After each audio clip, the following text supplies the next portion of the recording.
The Overlord. Betrayer. Clones may be common in Novus, but they still cost a heavy amount of credits to own. The Overlord has declared a special event to offer a clone purchasing discount for each resistor turned over to the regime.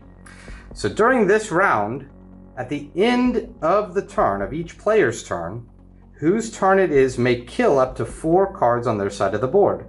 You would draw and place one community card in place for the same position of the card that's killed.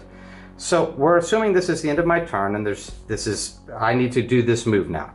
So of course, I'm going to have to determine which cards I want to kill. In this case, I'll just kill the lowest 4 cards. I don't have to. I could only kill these 3 or these 2 or just this one if I'm happy with these cards. Maybe there's something affecting them, making more valuable.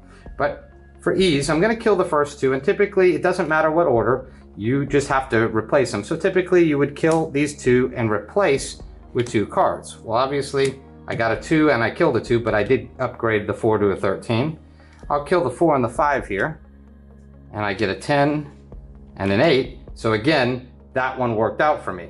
If this was my side of the board, I would probably only want to kill 2, if this was my setup rather, and then I would replace with 1 card. I would not want to kill these higher cards. So that is how Betrayer works.